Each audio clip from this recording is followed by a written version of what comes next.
Waiting for it, waiting for it, waiting for it. And boom, according to that, I am live. Welcome. My name is Yuko Simon. This is Tokyo Tonight. It's 10:30 p.m., actually 10:32 p.m. Japan Standard Time. Hoping that you're all well. I'm good. As usual, I'm going to be a little bit quieter than usual. I'm also going to focus on not turning my head too much because when I'm speaking quietly, that disrupts the volume on the microphone. Some people are pointing out. So I'm just going to try to look at straight ahead. I can see the comments here in front of me as well as beside me over here. It's more natural like this, but I realize the sound isn't so good if I do it that way. So let's check out who's in the comments and dig into the topics that we've got from this week. So yeah, first of all, we've got Mr. Cordy Chep was in here first. Hello, everybody. Indeed, we've got Mr. Cordy Chep Shibus, not late. Buenos dias. Hope you're having a good coffee there in Panama. Excellent to have you with us. Sergeant Bilko, good to have you in here as always. We've got, who else we got in here? Quentin Rankid, glad that you can make it. Sainted Sir, excellent to see you. Kuros Tenchi, good to see you. And all the other people rocking in. Who else we've got in here? We've got Dan H, good to see you, Dan H. Alive indeed. I see Sainted Sir. Hello, here comes the boom indeed. Thank you for recognizing that. Good to have you in here. And that looks like all that we've got in here for now. I've got 11 current viewers, so do remember to say hello. Do tell me where you're tuning in from. It's always just fun for me to see where people are from. It was 37 degrees, Tokyo 503 pointing out. It was 37 degrees in Tokyo today. That's hot. And with the humidity, it was actually terrible today. It's really as hot as I can reasonably get at the moment. So yeah, it was pretty awful. It was pretty much do not go outside type temperatures. The heat index, I was seeing some sites were saying it was like 42, 41. For people in Australia who get 40 all the time, but it's kind of a dry 40 in Australia. It's more manageable. Seriously, you just can't do anything in Tokyo. So yeah, today was miserable, and we're in for a few days of miserable. I don't actually have the heat in the topics here, but as I've said before, as anyone will tell you, just between like July and honestly like September, just do not come to Japan. Summer is not the best time of year at all in Japan. It's pretty miserable. You just cannot do anything. You just go outside for 10 minutes, you're covered in sweat. It's hard to breathe. It's just horrible. It's just like being in a big hot concrete sauna, pretty much, especially in Tokyo. But that is what that is. Yeah, we've got more people rocking in. Nice to see people tuning in with that. 23 degrees as it usually is in Panama. That sounds very, very nice at the moment. Like you, Shibus. We've got Barry Convex. Good to have you in here. A Devoid. Good morning to you. Atomic Tom. Hello. Good to have you in here as well. To Dom. Desde Islamabad. I like how you said that you're tuning in from Islamabad in Spanish. That's pretty cool. Devo Dentetsu, good to have you in here as always. I saw the broken model car picture in Twitter just now. Good to see you. Marco19914, good evening. Cheers from Estonia. Wow, pretty cool. Someone from Estonia. In fact, I've seen your handle name before, and you've probably told me that before, but that is still pretty cool. So, yeah, Baruto, of course, famous sumo wrestler. Various other bits and pieces. But yeah, good to have everybody in here. Good that there is currently already 10 likes. But at the same time, yeah, remember to like if you do like. I do appreciate it. And remember to subscribe if you haven't subscribed yet. Auntie Liana backing me up there. Auntie Liana in Yokohama. It's so hot today. Exhausting. How are you? I am good, but it is hot and exhausting and horrible. Chris Jack, good to see you. Yeah, it's sort of like I don't really wake up early enough to go running, and even if I did, because Japan doesn't have daylight saving, it's already like 30 degrees at like 6 o'clock in the morning here. The sun comes up like before 5 a.m. So it's really best in the evening. Different problems with the evening. Like, I'm in a big apartment building, so I can't use the washing machine in the evening.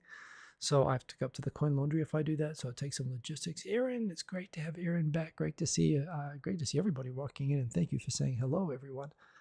Boom, boom, boom, and a smiley face. Good to see you. But yeah.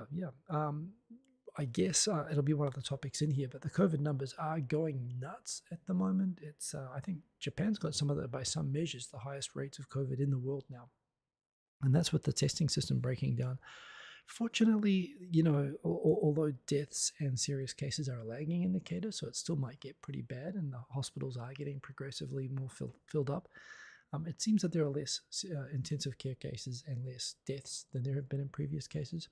So from that perspective, at least compared to previous waves at the same time, so it looks like this maybe, if there has to be a wave which goes through the population, which it hasn't really done in Japan yet, like it has in other countries, maybe this is a good one to have that. But nonetheless, yeah, the hospitals, just with people asking for tests and so on, are pretty much filling up at the moment. So yeah, more people saying hello. Aaron, no worries missing last week, but great to have you back. We've got Kerberos 10. She kept melting to a useless puddle during your summers in Japan. Yeah, that's pretty much what this week is going to be like, just non-stop.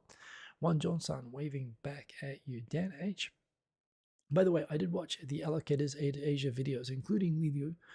I'd never heard of the person, but very interesting character, as well as actually a bunch of videos. But again, thank you always for the recommendations. It sometimes takes me a while to get around to it, but I do appreciate them. Dan H. Dan H. saying, have you heard about Mitsubishi Heavy Industries head Naohiko Abe saying that it isn't their additional spending in defense, and saying that if there isn't additional spending in Japan defense industry, they could fall apart.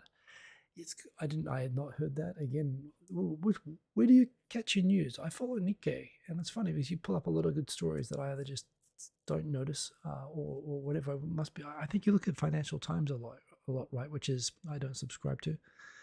I've not heard that. Of course, Mitsubishi Heavy Industries has had some problems, particularly. In fact, there's a great series, and it might have been Asianometry or it might be something else, telling the story about Mitsubishi Heavy's attempt at creating an airliner and kind of how honestly really unlucky they were, partly with the pandemic and other things as well, that, really capital intensive, and they bet the whole business on it, and that sort of caused it to collapse, the whole project to collapse. And I knew people involved in that.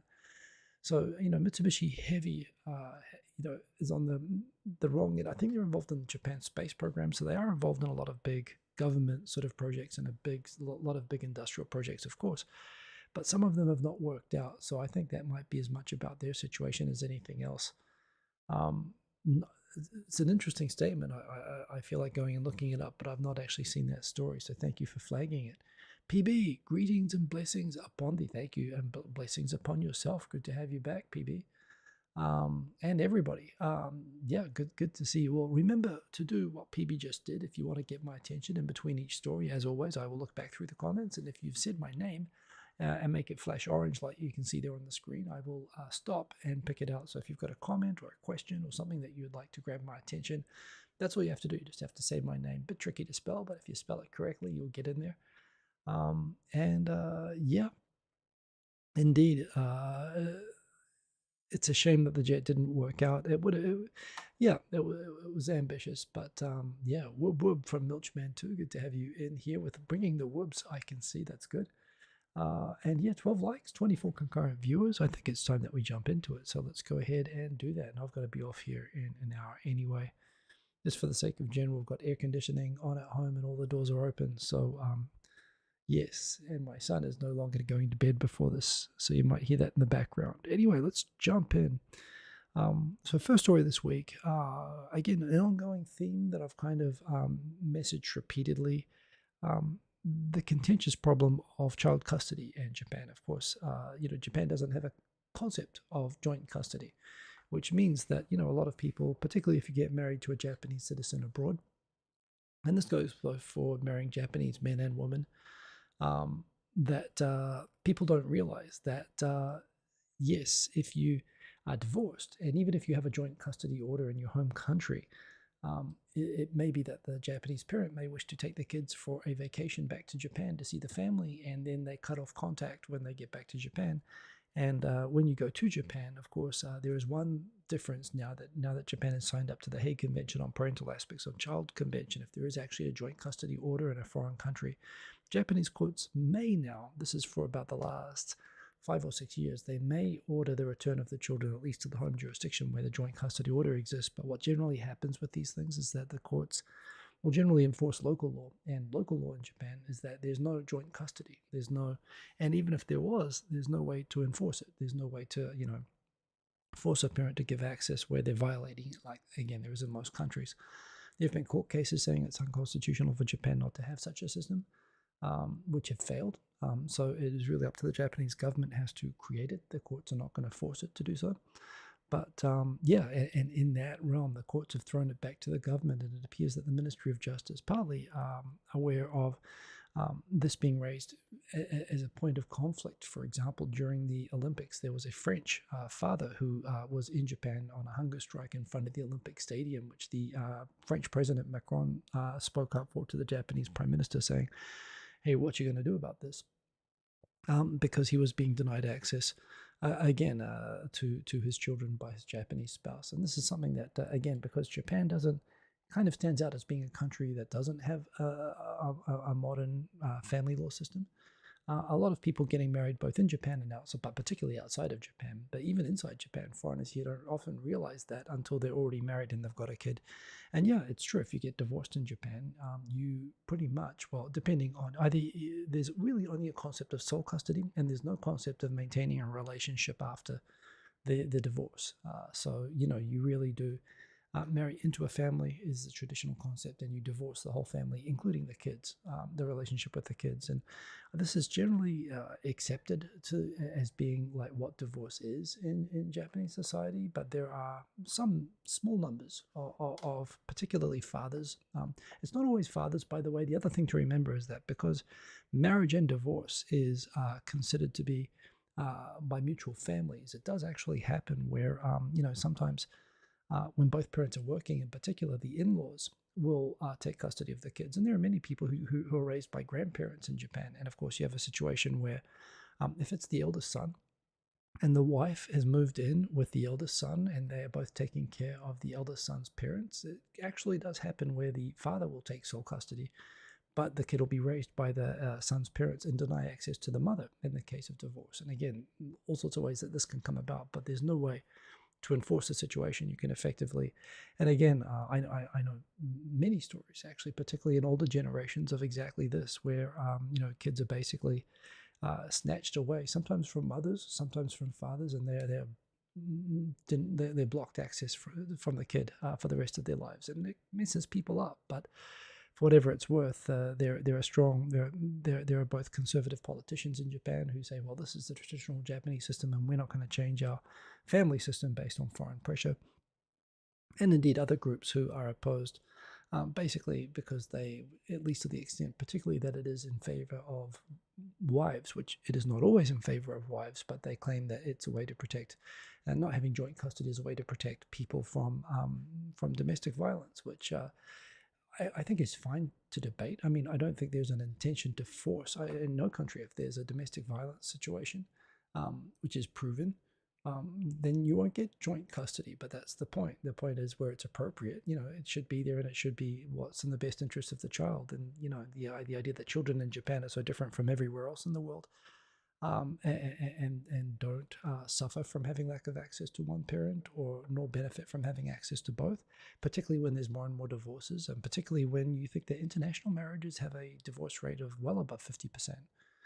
In fact, again, no one likes to think this when they're getting married, but do remember this, kids. If you're getting married in Japan to a Japanese person, or even abroad, you're probably 60%, I think, you are probably going to get divorced. And if you get divorced, you're going to have to deal with this. So all of that said, the fact that the Ministry of Justice is starting now, 120 years too late, but now that they are starting to look at having a joint custody system, and no doubt this is partly due to international pressure, not just from France, but I'm sure America has been putting a lot of pressure on this for a long time as well, because a lot of American citizens are victims of this. And of course, don't forget, Japanese are victims of this. They're just not really aware of it. They just look at something that is something that they have to suffer through. But there's growing now awareness, even among Japanese, that this is not the way it has to be or should be, and there is pressure to change, and it's a good thing. So it's a good story, but still very much baby steps and some skepticism how far it will go. And not easy to build up a family law system from scratch, but desperately needed. So yeah, Erin, absolutely, as a parent, it's terrifying. And I think what happens in a lot of cases is that people get divorced not realizing that this is part of what that entails in Japan. They think, oh, I'm just going to get divorced and it's okay, I'll pay for the kids or whatever. And that's not it. Yeah, Erin pointing out, indeed, 120 years too late is indeed pretty much Japan's motto. It is in many things, and this is definitely one of them. So, yeah, that's the first story that we have anyway. I mean, it's kind of good news, but it's kind of like, what the hell, are we still only at this stage? So, yeah. Second story, Japan, of course, is one of the few countries in the world that still has capital punishment, the death penalty. The US has it, of course, as, other than Japan and the United States, pretty much no developed countries. It really is mostly third world countries that do that. But that still have the death penalty. In Japan, I think I mentioned this before, but the death penalty is generally only applied in cases of multiple murder, no matter how heinous the single murder is. It's almost never applied in the case of a single murder. So you have to have multiple murders. Although there is talk of it being used in the Abe assassination, because there is precedent for it being used in cases of like high profile, sort of famous, powerful people or whatever, as being sort of extra damaging to society. And I don't know that really, given that some of the murders, single murders, that have avoided the death penalty in Japan, to me it's strange to make an exception just because someone is famous. But in any case, people might recall that this is a long time ago now, 2008, Tomohiro Kato, who's basically kind of a stereotypical, you don't hear the word incel in Japan, and it's not clear if he was that at all, but he was the profile of a lonely, isolated, socially isolated, I believe an IT worker, who went onto 4chan and said basically that he was going to go and do this. And it was clear he was doing it for attention and fame, and also as a way of suicide. He knew that he did it in order to get the death penalty. And he, it was essentially suicide by legal system was what he wanted to do. He couldn't kill himself, but he knew that if he went and he was able to kill multiple people, there was a good chance he could get the death penalty. So he hired a truck, he taped huge knives, no guns in Japan, so taped knives to his hands, and he went to Akihabara, the nerd district, basically, during I think it was on a Sunday, where they block off the road so that people can walk down the middle of the street. It gets very crowded there, and he charged down the street with the truck, and then when the truck itself, which ran over and killed a number of people and injured dozens of people, he got out with the knives and started stabbing people. And this was seen by a lot of people. He was, I believe, overpowered eventually. But he killed how many? 7 people dead and 10 injured. But it was just basically he declared he was going to do it. It was clear that he was doing it in order to get the death penalty. And this is, of course, part of the problem, I think, with the death penalty anywhere, apart from the fact that how can you have a crime of killing people where the punishment is killing the person? Apart from the logical inconsistency and the risk, however small, of executing an innocent person. It's just there is another side problem that it's not uncommon, just as you'll have people who want to get the death by police officer in America, because police officers are so reliable that they'll shoot at you under certain circumstances. In Japan, you won't get that, but the justice system does work in a predictable way that, if you are able to murder sufficient random strangers, the justice system will do you a favor and take the burden away from you of finding a way to kill yourself. The irony here is that, although he clearly did it, he apparently has had a change of heart, at least over the death penalty, and lawyers representing him wanted to use this case as a chance to protest the death penalty. Although this is 14 years ago, this is another complex thing about this. While he was convicted and was awaiting his sentencing, the case was under appeal.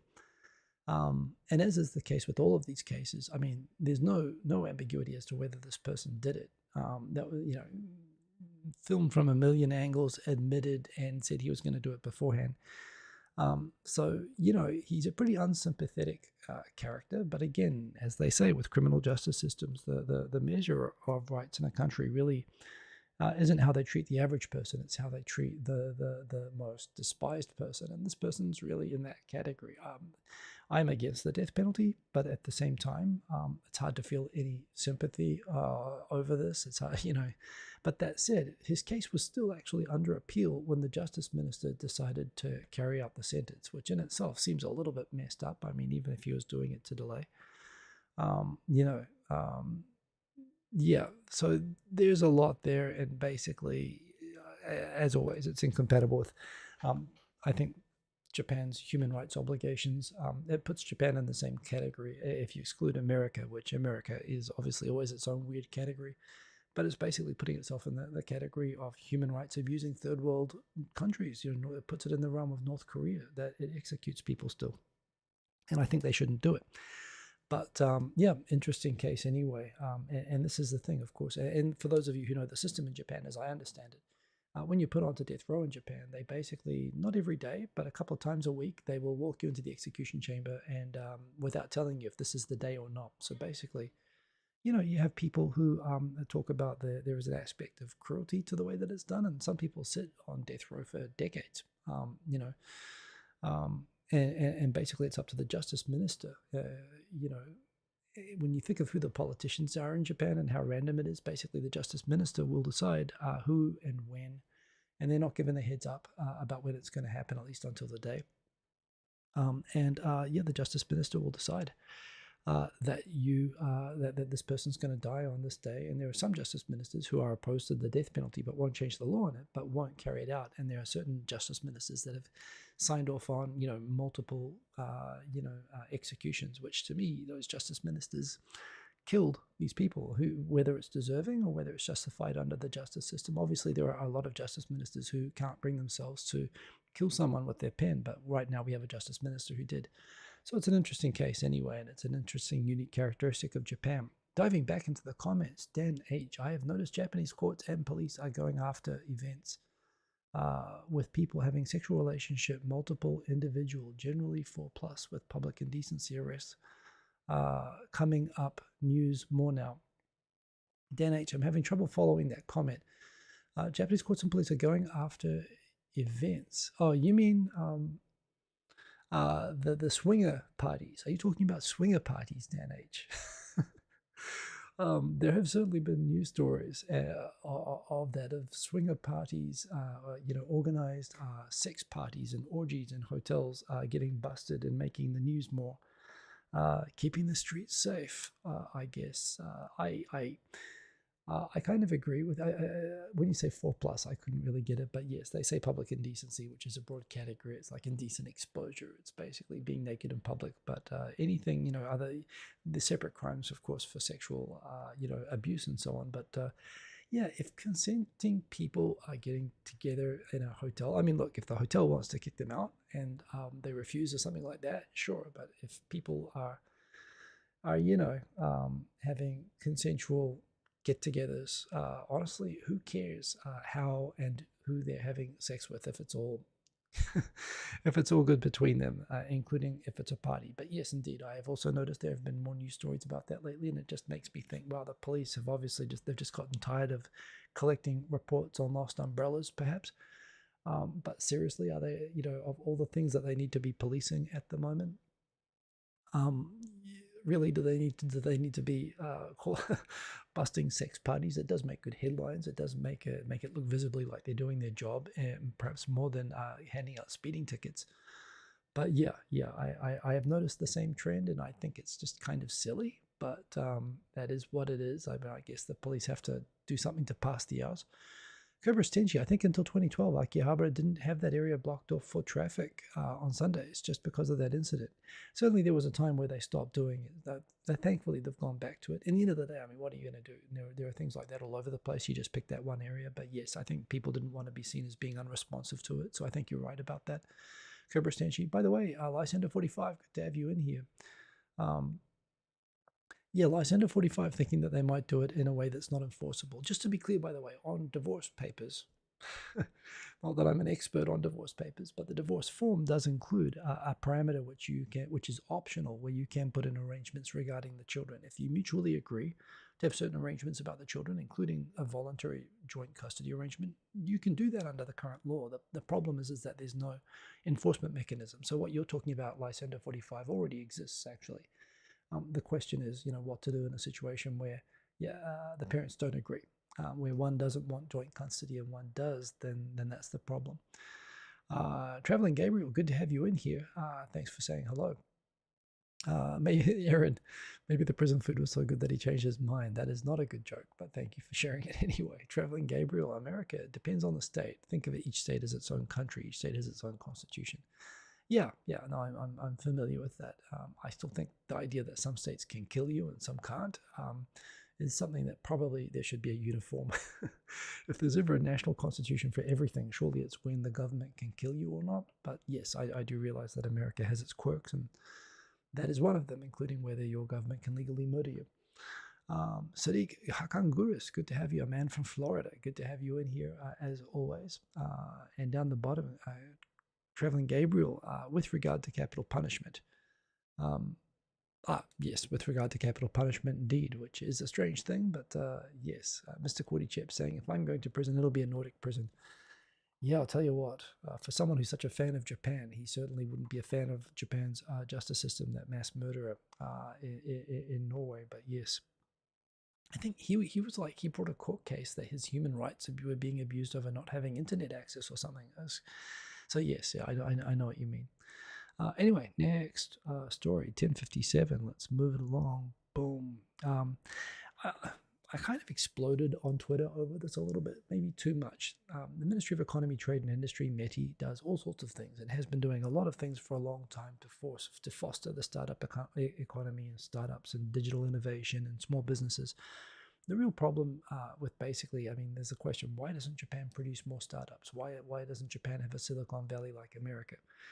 And really the reasons are, if you just look at it like this and make it look like, well, the government's going to try to solve the problem by flying 1,000 people to Silicon Valley, it looks like, oh, they totally don't get it. There are, and there are problems up and down with this. There's problems with, okay, even if flying people over to America to learn from startups is a good idea, is Silicon Valley still necessarily the best place to go? Of course, you've got UC Berkeley there, which is famous for generating a lot of startups, and that's one of the reasons that's been cited here. But if you're sending people over with startups, I mean, right now in America, frankly, Palo Alto is so expensive to live in that the idea that that's where you'd set up your bootstrap startup doesn't make sense anymore. And in fact, a lot of the startups and a lot of the IT innovation in America doesn't, there are a lot of big established companies. There's your Googles and Facebooks and so on, and Apple nearby. Those companies are still located in Silicon Valley. But are they the companies, and they were startups originally, but are they the companies to go to today to learn how to bootstrap a startup? Of course, there are VCs as well.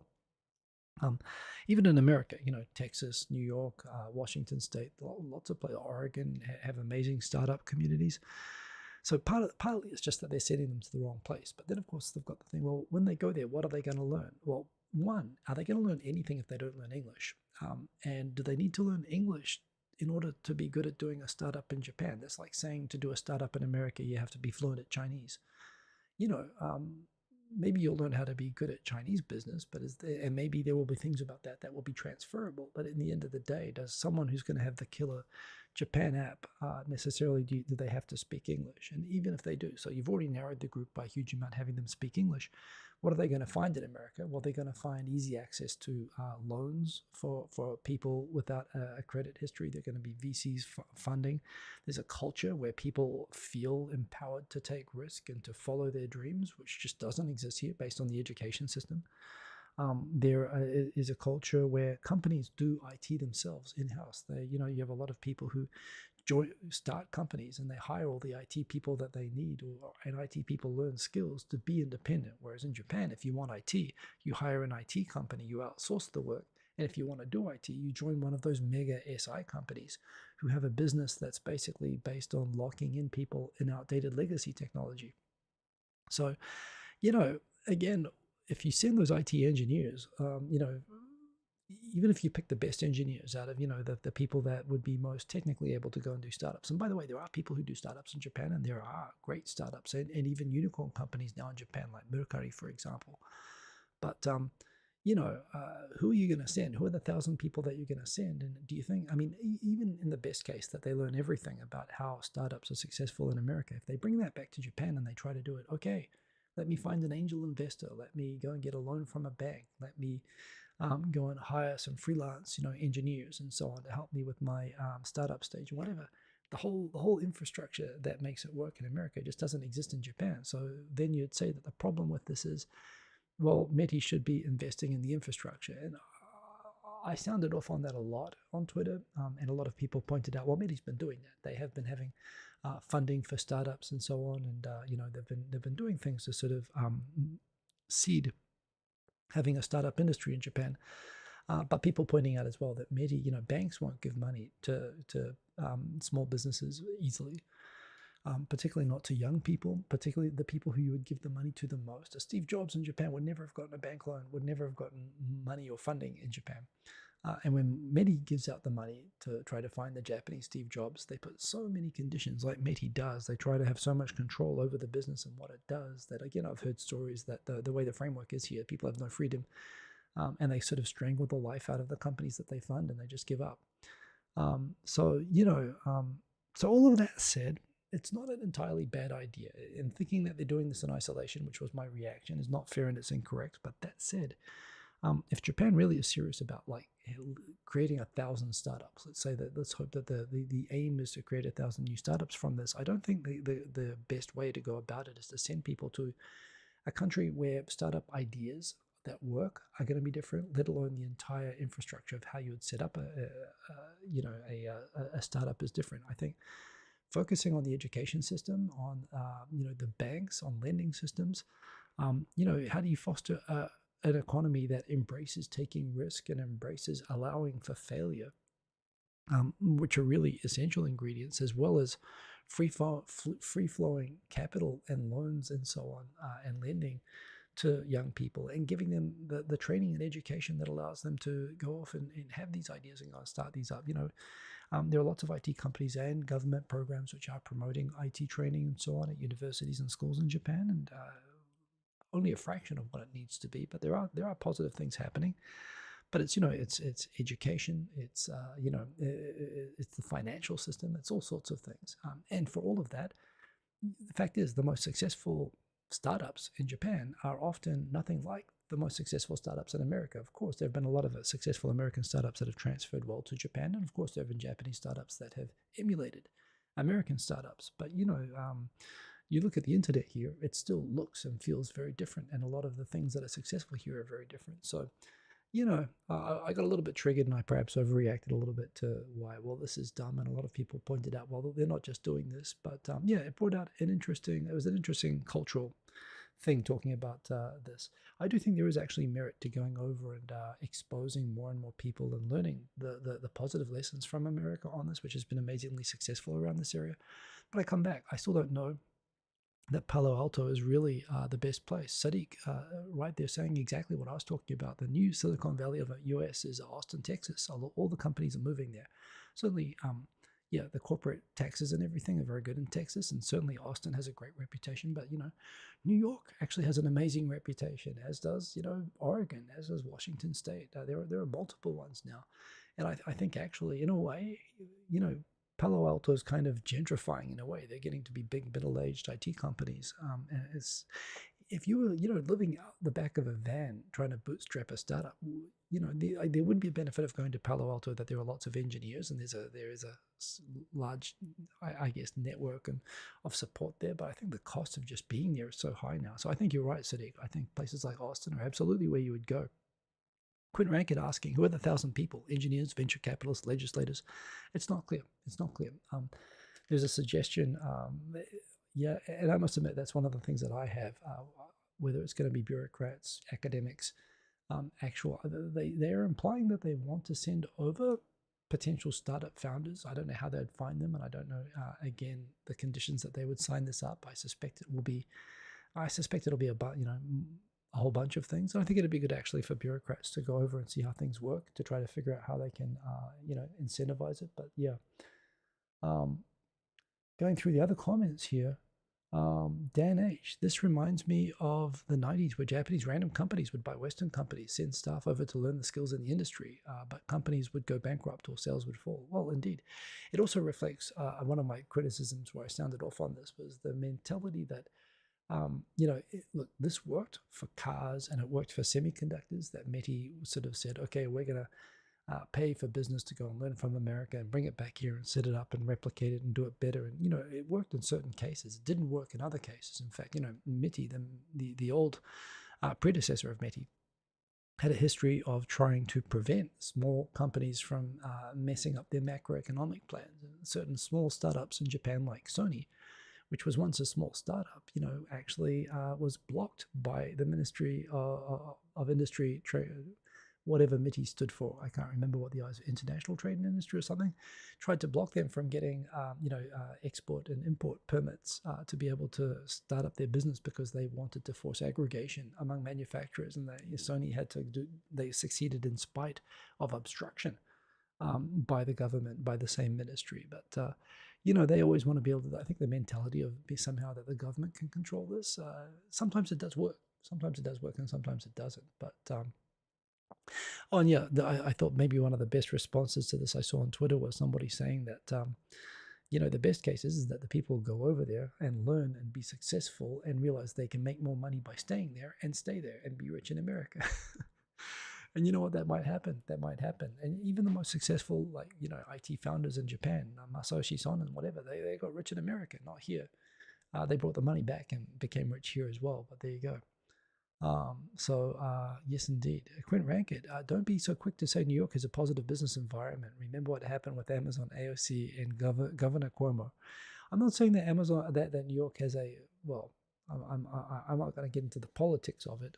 Sure, big states tend to demand a lot of corporate taxes and so on and are not friendly towards big companies per se. But it doesn't mean that they don't have huge human capital. Just the fact that you've got so many smart IT engineers and people with money in a small space, it doesn't mean it's a bad environment for a startup. And like I say, if I had a ton of money that I wanted to invest in American startups right now and I wanted to meet lots of startups just by volume, I mean, Quinn, I take your point, and I know what you're trying to say. And yes, Austin in particular in Texas is growing hugely because of its business friendliness, and there are political aspects to that. But remember, Silicon Valley is probably in the least business friendly state in America, and it's been very successful in its own way, at least for IT. So, I'm not talking about setting up,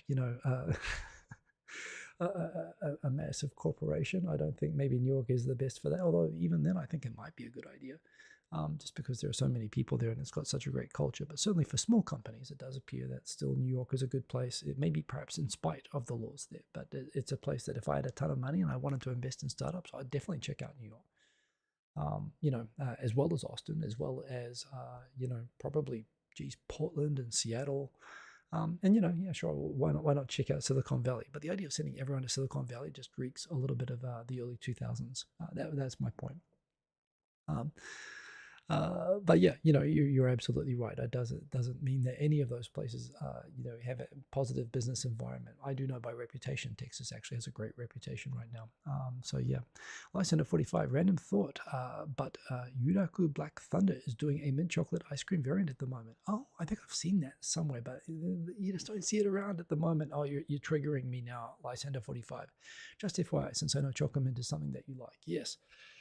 The chocolate mint, okay, it's not as bad as the butter. It's not like the government's fault. It's not like there's a North Korean style agricultural board like withholding all of the chocolate mint from us like there is with the butter. But look, chocolate mint in particular, Japanese, whenever you have like a green package in somewhere like Australia, that means it's peppermint or whatever. And I like peppermint and I like chocolate mint and whatever. But of course, in Japan, if you wrap it in a green wrapper, it's going to be matcha. It's going to be green tea flavor. And so it gets confusing. And generally, just Japanese just don't have that sort of year-round exposure to mint unless it's in toothpaste. And so, of course, a lot of Asian people, in fact, that don't like peppermint. I'm sure not just Asian people, actually, but I hear this the most from people in Asian countries that I know, say that they don't like mint or peppermint flavor or chocolate mint flavor because it tastes to them like toothpaste. And, free country, people can think whatever they like, even if they're wrong. But yeah, so, I love mint. And I love chocolate mint. And there's very few year-round, all year chocolate mint products available. They come around in summer because there's this belief that the menthol has a cooling thing, and so it's a nice treat to have in summer.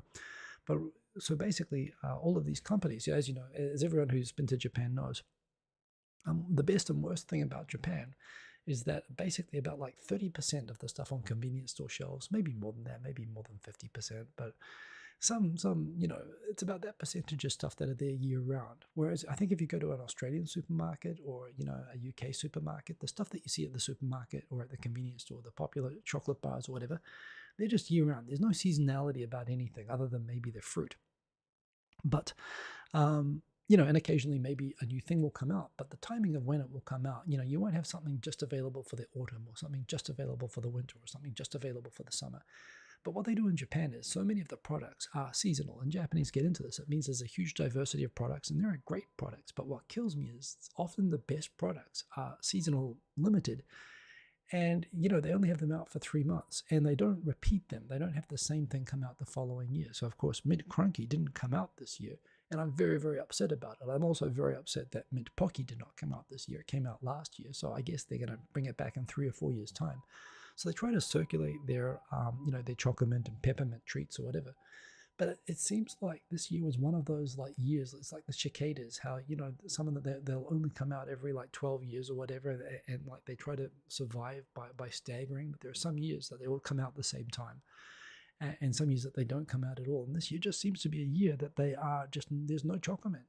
Yes, I saw Hershey's chocolate ice cream, which I tried, was okay, but then they stopped selling it. There's the Black Thunder chocolate ice cream again. I think I saw it somewhere, but they yanked it. And yeah, there's like no chocolate this year, and I'm outraged, and I don't know who to complain to about it.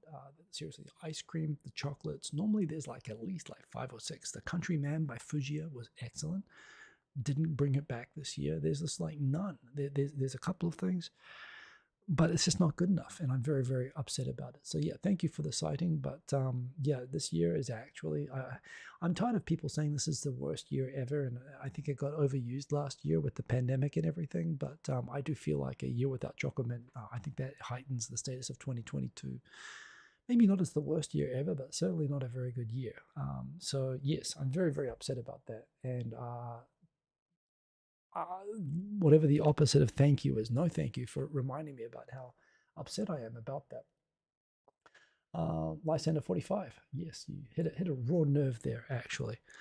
Cobras Tenshi, Lysander, oddly enough, I saw a commercial for mint chocolate ice cream here in Germany just a few days ago. That was odd. Is that not a thing in Germany? Well, I guess that's how Britain made the empire, because they understood that you just need to have chocolate mint available year-round. I mean, then you get to conquer a third of the planet. That's a pretty simple formula. After 8, see, Sergeant Bilko knows what I'm talking about. That's how you take over the world, is by understanding that. Quint Ranked, did I pick up my taste for mint in New Zealand with lamb? Funny you should ask. Not really. No, actually. I always like mint chocolates, just Cadbury chocolates with mint flavor. And in Australia, they have stuff like peppermint crisp, and they have some good sort of chocolate bars there. We have roast lamb all the time, but honestly, the way that I typically have roast lamb, the mint gravy, if we have mint sauce, that's more for having with the peas and stuff like that. Where we wouldn't have it with the meat. Just with the meat, you would have rosemary, garlic, salt. That's all you need, actually, if you cook it right. Yeah. So anyway, yes, all this talk about mint is making me sad. Robert Brooker, excellent to see you. Kerberos Tenchi, After Eight's pretty much the poster child for mint chocolate. Yes, indeed, it is Kerberos Tenchi. I'm glad that you're familiar with it. Yes, okay, I'm going to dive back into it. How are we doing? 15 more minutes. I've gotten through 3 topics. Well, that's not good. So I do have a hard stop here. Well, I don't have that many topics. I think I can do this. Let's rock on. Bribery and corruption. I mean, it's kind of surprising to me this didn't come up more often. But yes, you think about the Carlos Ghosn case and how he was detained for all of those years, essentially for an internal company deal to set up so that when he retired, he would continue to be able to get income from Nissan after the retirement, deferred income. And that led to his arrest, all of this thing. And yet it's such a common practice in Japan that retired company presidents get gigs where they get consulting fees, where they give advice on where the pot plants should be placed, and they get paid $1 million and stuff like that. There's all sorts of ways that they find out to keep enriching retired company presidents. And in this particular case, Aoki, the bar mitzvah suit maker of Japan, honestly, I'm sure it's not just people buying their first ever suit that buy from Aoki, but that is kind of my image. I myself have shopped and bought suits at Aoki when I first came to Japan, and when I worked at my first company as a new university graduate, everybody, guaranteed almost everybody, was probably wearing an Aoki suit, which is just basically an off the rack. They can do tailoring and so on, and hey, there's nothing wrong with it. No shame with wearing an Aoki suit, but I think most people associate Aoki with being that Shinsotsu, that new graduate, black, white, straight, but off a rack and not too expensive, but acceptable and presentable suits. Now that said, of course, I'm sure there are lots of other people, regular people, who also buy suits at Aoki. They are one of the biggest suit shop chains in Japan, but it's kind of because of that chain image that it strikes me as a place where people go for their first suit or their sort of a cheap, affordable suit. That said, they were not only one of the sponsors of the Olympics and were providing, well, flip it around, for the board that was running the Olympics, including members of Dentsu and so on, there was a retired company president of Aoki Suits that was on the Olympics board.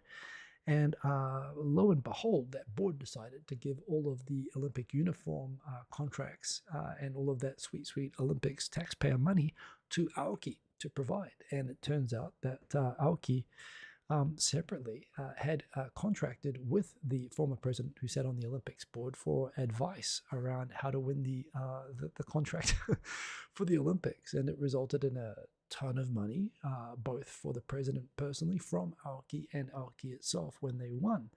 So he's been detained, and now they're asking, well, was that consulting money basically bribery in exchange for the Aoki contract? And the fact that that was from Aoki to the president. And the only reason it's being investigated is because he was, as a member of the Tokyo Olympics committee member, he was receiving a salary as a public official, even though he was a former president of Aoki. But he was being paid by Aoki at the same time when he was in a position to award a ton of money to Aoki. And, it's coming out now. He's been detained and he's being interrogated. He's maintaining that, he was not showing any particular discriminatory favoritism towards Aoki on these decisions, but, the police keep leaking, as they do in the middle of their interrogations. They leak their accusations to the media. And they're saying that, when Aoki was saying, hey, hurry up with the decision-making process, we have to get manufacturing or whatever, that was all being done to the former Aoki president who was within the Olympics lobbying and pushing to make sure that his old company was getting looked after. So pretty direct sounding corruption, and I'm sure not the first. I mean, just the fact that Dentsu, the advertising company, which outsourced all the advertising business, and they had members on the directors board as well. So, kind of old school, pretty direct looking, still denying any wrongdoing, but an interesting case. And the fact that, like I say, this president was probably getting all sorts of consulting fees and money propping up his retirement from Aoki anyway. He's only in trouble this time because he got that money in this case while he was a paid member of the Olympics board. But this is this is really common from what I understand of what Japanese companies do. And yet the only person to be charged with anything around deferred compensation and ended up being detained for 2 years on it was Gon. Now that said, I don't feel sorry for Gon at all. Because he had the chance to argue his case, and instead of that, he paid American mercenaries to put him into a speaker box and smuggle him to Lebanon. So he did break the law in the end, and in the end of the day, it wasn't just the deferred compensation, even though that's how the whole thing started out. It turned out it seems like he did a lot more bad stuff, and he is unequivocally a criminal just for the way that he escaped detention and the consequences of that for future people being arrested on this. But the point is, this happens so routinely in Japan, and this case sort of just highlights the fact that that was an inconsistent enforcement. So interesting case. The Japanese government, even Abe, for all the power and influence that Abe had, they've been begging businesses for years now to please increase wages because the government's been trying to generate a positive wave-driven inflationary cycle where people having more income will spend more and, create a virtuous cycle of consumption-driven inflation. Of course, what we have right now is the opposite. We have wages going down steadily, which is making people spend less. But of course, with fuel prices and external shocks and whatever, prices are going up. But it's also causing people to consume less. So in real terms, this is happening in a lot of countries, but it's happening particularly in Japan, where wages have not changed in more than 20 years. People are getting poorer in real terms over time. And the Japanese government's basically been begging business groups that have been benefiting from all sorts of stimulus to please pay your people more. Kind of ironic as well, I guess, from some perspectives. This is the far right-wing pro-business party in Japan, and they are begging businesses to please pay your people more. And businesses are like, yeah, nah, They're just ignoring that, and they're doing this again.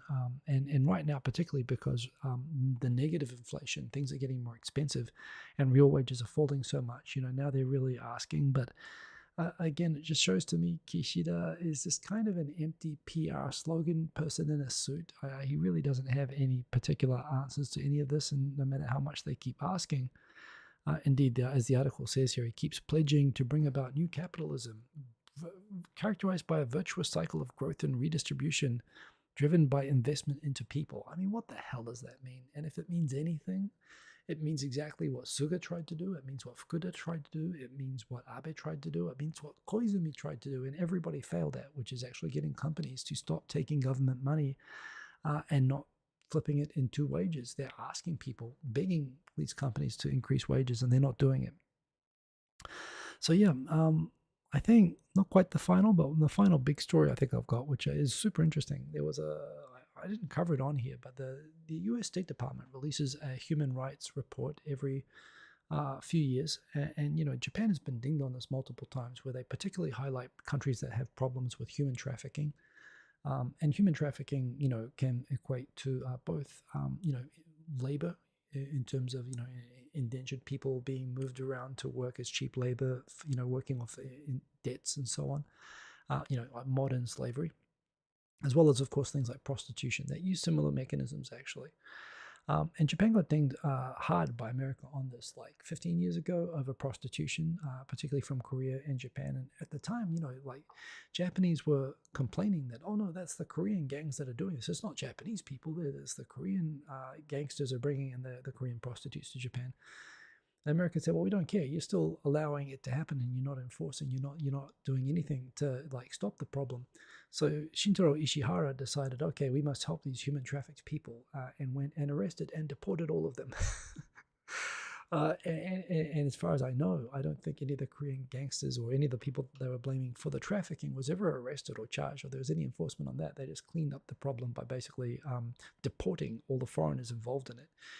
Now Japan is, of course, getting was criticized again in the harshest terms in a while, not over prostitution so much, but over the apprenticeship trainee program visas that it has, which are now being used, very popular, but clearly not being used based on the original intention of Japan improving international relations with countries by offering technical training to people from developing countries to take back to their home countries to improve both countries and improve Japan's image. It's being used, abused, particularly by factories and farms and so on, to be able to use foreign labor below minimum wage standards, and so many cases of human rights abuse associated with that program, not only within Japan by the employers, like withholding pay and withholding passports, but also the fact that it's being abused by human trafficking brokers abroad who are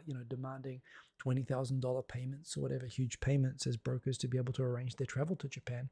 And Japan's not catching the people doing this. In fact, earlier this week, the Ministry of Justice said that they wanted to place limits on the fees charged by introduction brokers in Vietnam to like $3,000, which is basically acknowledging that these are indentured workers and that these are human traffickers. I mean, they're literally wanting to cap the human trafficking fees in Vietnam on people coming to Japan, which says that they have a bit of a problem. So the fact that they're getting dinged on this even by their ally, the US State Department at the moment, I believe, it doesn't say directly, but I believe that's what's behind the Minister of Justice giving a very frank speech this week, saying that, yes, the purpose of the system doesn't seem aligned right now the way it's operating with the original purpose of the system. The original purpose of the system was to, foster international relations through training, through technical internships. And what's happened is it's become a mass, cheap labor system, which isn't what the system was designed for, and admitted that it actually makes the way that the system is run, it makes it prone to human rights violations, which they're going to start investigating. But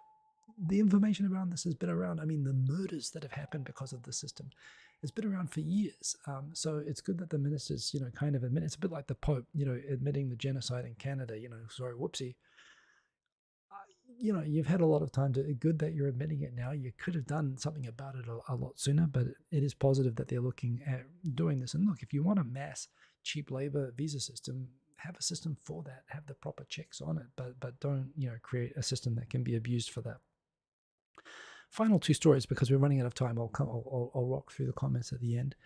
The Tokidoki Traveler, this YouTube channel, I had not watched it before. I followed her on Twitter, and I think she followed me back. But I started watching. She's Australian. She does travel videos in Japan. There are a lot of travel video channels in Japan. I don't really watch a lot of them, but I must admit, I was interested in the Dinosaur Love Hotel one, and it was funny and it was well made. And then I started watching other videos on her channel, and they're very good. They're very well made and very entertaining. She is very good. I highly recommend the channel Tokidoki Traveler. I'm going to write the name in the comments.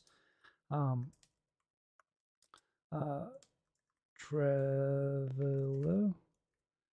And I had no idea that Love Hotels, like with basically full animatronic, like Jurassic Park recreations, like something like I've seen and heard of crazy stuff around Japanese like Love Hotels, but that's new. And she's got a series, and it's pretty nuts and it's fun. It's a great channel, so I do highly recommend that. Finally, today in July 31st, 2022, George Jetson was born. I think now that's probably a very optimistic timeline. Maybe that's what Elon Musk is aiming for. I don't know, but I thought that was pretty cool that he was born today. I mean, you think about it. Astro Boy was born in the past. Akira, the Tokyo, Neo Tokyo being formed, and Nuclear Apocalypse, I believe, was a year or two ago. So, yeah, we're living in the science fiction future that we wrote for ourselves. If you're getting around my age, which is maybe a little bit too much, but there we go. Lysander 45, Tokidoki Traveler. She works at Tokyo Creative, which would explain the production quality, but she's very, very good. Yes, and Chris Broad, I see. So that would also explain why it's so polished. But that said, she's good. That's obviously why she's in Tokyo Creative. And some people are not. Yeah, she's good.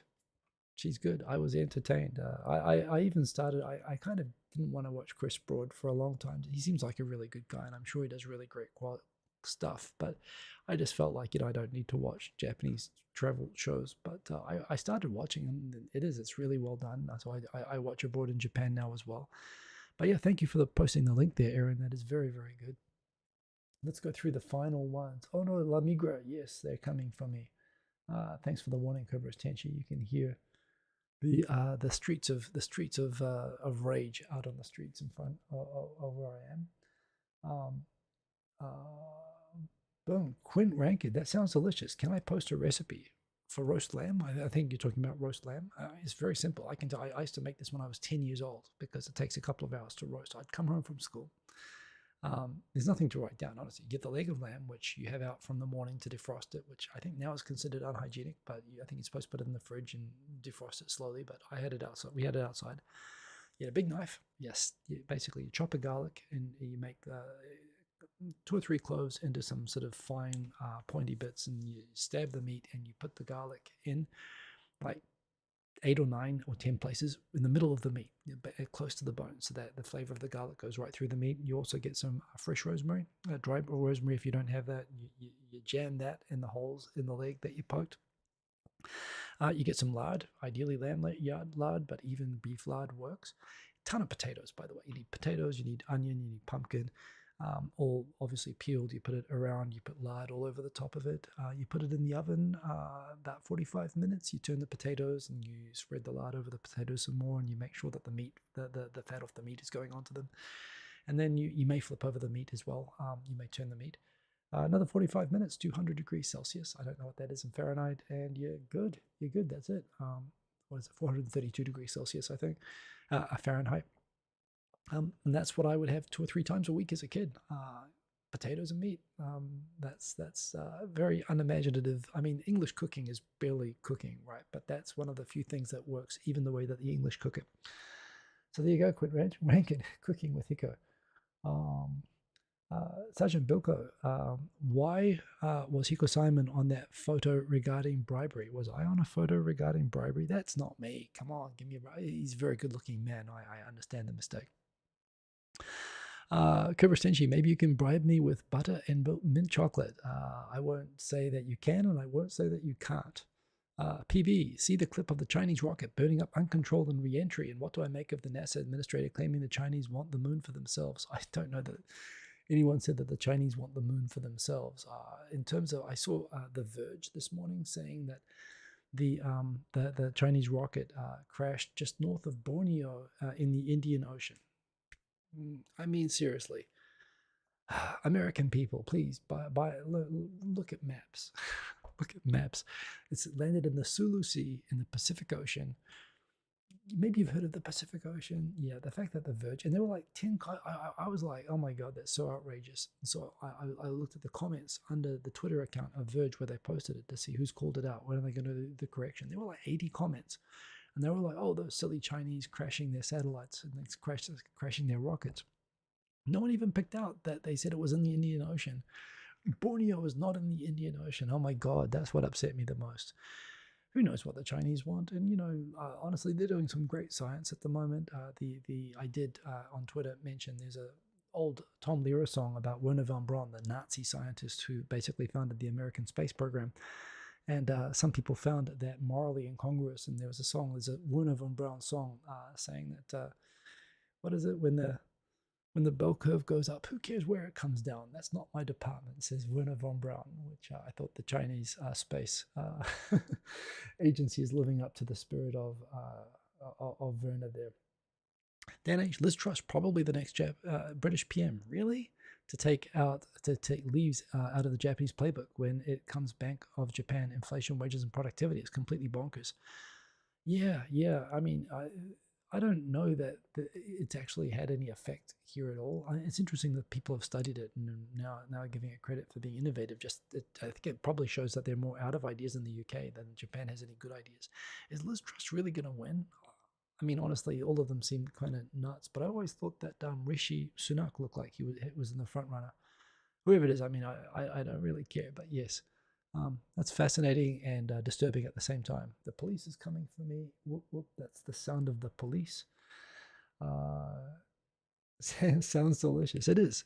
That's what I grew up with. So very simple. You basically cannot mess it up. Look at maps. God, please. Yes, Aaron. Cobras Tenchi, maybe it's time to claim land on other planets, or maybe just buy the whole of Pluto. Who knows? Wood had certainly looked at maps. Well, he denies that he looked at maps. He just sent them up. But yeah. Those V2s didn't know where to land. So yes, that is the show. I'm 2 minutes over. I'm over my quota. I've got to wrap it up. Remember, follow me on Twitter if you want to follow me. Remember to like if you like the show. I do appreciate you all keeping me company every week. Have a good week, everybody. Stay safe. Numbers here are nuts, but hopefully it'll get better. Stay hydrated if you're in Japan because the heat is crazy. Like, subscribe, do all that good things. It's good stuff. See you next week. I've got nowhere else to go. It's too hot. I'll see you later. Boom. Peace.